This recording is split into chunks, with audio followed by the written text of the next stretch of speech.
Биздин каарманыбыз Назгүл насыя алганы жатат, бирок кандай кагаздар керектигин билбей, ал банктардын веб-сайттарын карап чыкты. Финансылык мекемелердин насыя саясаты боюнча маалыматты алардын интернет баракчаларынан дагы, кеңселеринен дагы барып алууга болот. Анткени банк же микрокредиттик уюм үчүн насыянын кайтарымдуулугу маанилүү болгондуктан, анын жол жобосу биринчи кезекте иштелип чыккан. Болбосо түз эле банкроттукка жол ачылат. Насыянын кайтарымдуулугун камсыз кылуу үчүн бир катар чаралар көрүлөт.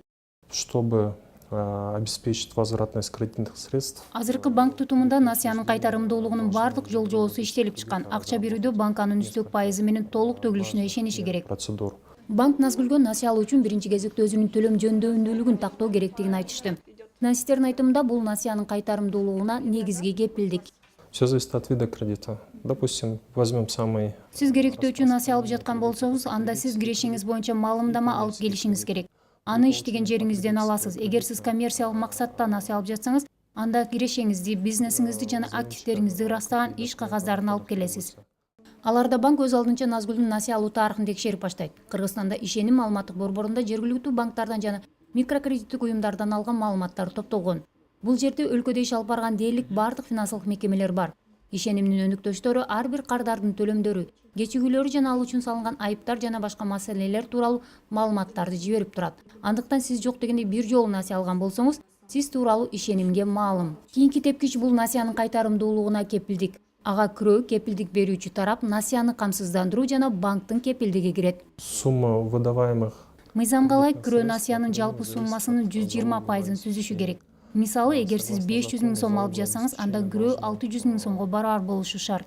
Кирөөнүн эсебинен банк өзүнүн акчасын толук кайтарып алат. Анда убагында төлөнбөгөндүгү үчүн салынган айып, кирөөнү сактоого кеткен жана башка банктын чыгымдары толугу менен эсептелет. Калган акча кардарга кайтарылат. Кирөөнүн наркын банктын же микрокредиттик уюмдун атайын бөлүмдөрү же адистери аныктайт. Кирөө катары кыймылсыз жана кыймылдуу мүлк кабыл алынат. Эгер кардар бир нече ай катары менен банкка акча төкпөсө, эскертүүлөрдөн кийин кирөөгө сатык жарыяланат.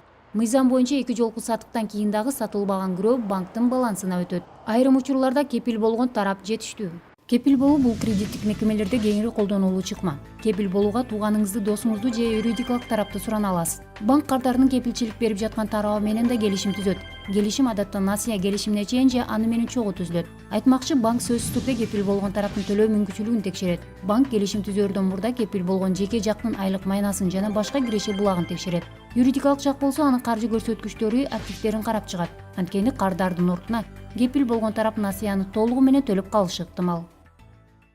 У нас очень много случаев, когда родственники, друзья, знакомые просят кого-либо. Бизде туугандар, достор кепил бол деп суранган учурлар көп кездешет.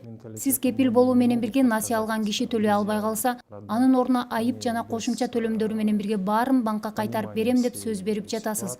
Андыктан жакшылап ойлонуп туруп гана макул болуу керек. Финансисттердин айтымында насыянын толук кайтарымдуулугуна так кепил жок. Антке менен тобокелдиктерди азайтууга болот. Ал үчүн эң биринчиден башында кардар боюнча маалыматтарды дыкат текшерүү керек.